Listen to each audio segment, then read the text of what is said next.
श्री राधा जी का नूपुर। श्री श्यामानंद प्रभु का जन्म सन 1535 ईस्वी को चैत्र पूर्णिमा के दिन पश्चिम बंगाल के मिदनापुर जिले के अंतर्गत धारेंदा बदहा दूरपुर ग्राम में हुआ था। इनके बचपन का नाम दुखी था। मात्र 18 वर्ष की आयु में ही श्री कृष्ण प्राप्ति की तीव्र इच्छा उत्पन्न होने के कारण उन्होंने घर त्याग दिया। सन 1554 ईस्वी में श्री हृदय चैतन्य अधिकारी ठाकुर से दीक्षा लेने के उपरांत इनका नाम कृष्णदास हो गया। 8 वर्ष तक संपूर्ण भारतवर्ष के तीर्थ करने के बाद दुखी कृष्णदास श्री श्याम सुंदर की वशीभूतता में खींचकर श्री जीव गोस्वामी की कृपा से वृंदावन आकर प्रेम पूर्वक रहने लगे। श्री जीव गोस्वामी ने दुखी कृष्णदास को भक्ति शास्त्र का ज्ञान दिया। इसीलिए श्री जीव गोस्वामी दुखी कृष्णदास प्रभु के शिक्षा गुरु थे एवं उन्होंने ही इन्हें प्रियतम की नित्य रासलीला के क्षेत्र निधिवन में झाड़ू लगाने की सेवा प्रदान की। दुखी कृष्णदास श्री राधा कृष्ण के निकुंज लीला के स्मरण में निगमन रहते थे और प्रतिदिन कुंज की सोहनी और कुरपे से सेवा करते थे। 12 साल तक दुखी कृष्णदास इस तरह ठाकुर जी की सेवा करते रहे और उनकी भक्ति में दिनों दिन डूबते रहे।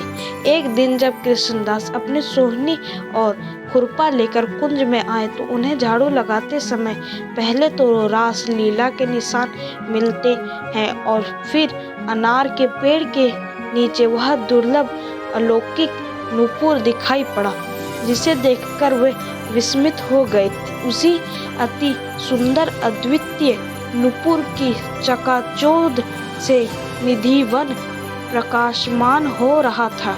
वे सोचने लगे, यह अलौकिक नूपुर किसका है। उन्होंने खुशी खुशी उसे सिर माथे से लगाया और उसे उठाकर उन्होंने अपने उत्तरीय में रख लिया और फिर वे रासस्थलीय को सफाई में लग गई। जब ठाकुर जी के साथ राधा रानी रास लीला में नाच गा रहे थे, उसी दौरान राधा रानी जब श्री कृष्ण को अधिक आनंद प्रदान करने के लिए तीव्र गति से नृत्य कर रही थी, उसी समय रासवेश्री के बाएं चरण से इंद्रनील मणियों से जड़ित उनका मंजू घोष नामक नूपुर रासथली में गिर गया। किंतु रासलीला में मग्न होने के कारण उन्हें इस बात का पता न चला। नृत्य की समाप्ति पर राधा कृष्ण कुंजों में सजाई हुई शैया पर शयन करने चले जाते हैं और अगली सुबह उठकर वे अपने घर चले जाते हैं। इधर प्रातः जब राधा रानी को यह मालूम हुआ कि उनके बाएं चरण की मंजू घोषा नाम का नूपुर निधिवन में गिर गया है, थोड़ी देर पश्चात राधा रानी उसे खोए हुए नूपुर को ढूंढते हुए अपनी सखियों ललिता, विशाखा आदि के साथ जब वहां पधारी तो वे लताओं की ओर में खड़ी हो गई और ललिता जी को ब्राह्मणी के वेश में कृष्णदास के पास भेजा। तब श्री ललिता सखी दुखी कृष्णदास के पास पहुंची और उनसे कहा, बाबा, क्या तुम्हें यहाँ पर कोई नूपुर मिला है? मुझे दे दो। किशोरी जी कहा है। मंजरी भाव में दुखी कृष्णदास ने डूबे हुए उत्तर दिया, हमें अपने हाथों से प्रिया जी को पहनाएगी। इस पर राधा रानी के आदेश से ललिता जी ने कृष्णदास को राधा जी का मंत्र प्रदान करके उन्हें राधा कुंड में स्नान करवाया। इससे कृष्णदास दिव्य मंजरी के स्वरूप को प्राप्त हो गए। सखियों ने उन्हें राधा रानी जी के समक्ष प्रस्तुत किया। अपनी स्वामिनी का दर्शन करके कृष्णदास कृतार्थ हो गए। उन्होंने वह नूपुर राधा जी को लौटा दिया।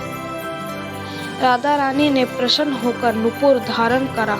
उसके पहले ललिता जी ने उस नूपुर को अनेक ललाट से स्पर्श कराया तो उनका तिलक राधा रानी जी के चरण के आकृति वाले नुपुर तिलक में परिवर्तित हो गया।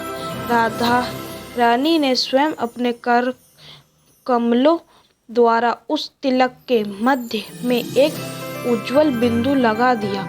इस तिलक को ललिता सखी ने श्याम मोहन तिलक का नाम दिया। वही काली बिंदी लगाते हैं। विशाखा सखी ने बताया कि दुखी कृष्णदास जी कनक मंजरी के अवतार हैं। राधा रानी ने श्री दुखी कृष्णदास जी को मृत्यु लोक में आयु पूर्ण होने तक रहने का जब आदेश दिया तो वे स्वामिनी जी से विरह की कल्पना करते ही रोने लगे। जब राधा रानी ने उनका ढांढस बंधाने के लिए अपने हृदय कमल से अपने प्राण धन श्री श्याम सुंदर के दिव्य विग्रह को प्रकट करके ललिता सखी के माध्यम से श्यामानंद को प्रदान किया। यह घटना सन 1578 ईस्वी की वसंत पंचमी वाले दिन की है। श्यामानंद प्रभु श्यामानंद सुंदर देव के उस श्री विग्रह को अपनी भजन कुटीर में विराजमान करके उनकी सेवा अर्चना में जुट गए।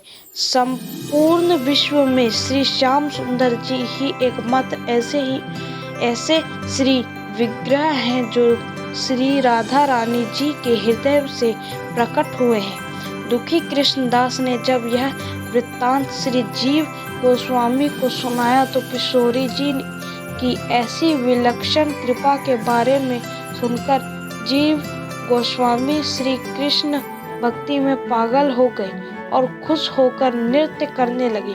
कृष्ण प्रेम में रोते हुए जीव गोस्वामी ने दुखी कृष्णदास से कहा कि तुम इकलौते ऐसे व्यक्ति हो इस संसार में जिस पर श्री राधा रानी जी की ऐसी कृपा हुई है और तुम्हारा स्पर्श पाकर मैं भी उस कृपा को प्राप्त कर रहा हूँ। आज से वैष्णव भक्त तुम्हें श्यामानंद नाम से जानेंगे और तुम्हारे तिलक को श्यामानंदी तिलक और श्री राधा रानी ने यह तुम्हें श्री विग्रह प्रदान किया है वो श्याम सुंदर नाम से प्रसिद्ध होंगे और अपने दर्शनों से अपने भक्तों पर कृपा करेंगे। मंदिर के पथ के उस पार एक ग्रह में श्री श्यामानंद प्रभु का समाधि स्थल है। राधा श्याम सुंदर जी का मंदिर वृंदावन का पहला मंदिर है जिसने मंगला आरती की शुरुआत की और जो आज तक सुचारू रूप से हो रही है।